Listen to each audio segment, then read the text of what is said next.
Hey everyone, it's Tammy Tiller-Hewitt. I want to talk to you today about your elevator pitch, or what is your 5, 10, 20-second introduction of yourself and your role. Because I'm going to be honest with you, I see a lot of liaisons trip up in this area. They get tongue-tied, then they confuse their listener on what they do. Do you do this? Do you do that? Are you this? Are you that? And so we really have to learn to be what we call the B3. We'd be brief, be brilliant, be done. So when you're talking to someone and trying to describe what you do, don't think it's as easy as just thinking on your feet. That simple little task actually takes a lot of preparation.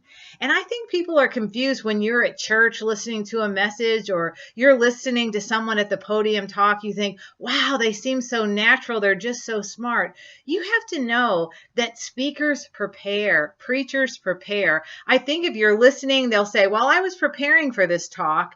That's because for every minute of a presentation takes about an hour of preparation. So it's a big deal. And so for your 20-second or your 1-minute elevator pitch, you need to spend at least an hour really letting it soak in so you can recite it in your sleep. But then you have to be able to adjust it to your audience. So what you may say to a physician may be a lot different than what you say to a director at your organization or to an office staff or to a vendor partner that you're talking to. So really take some time.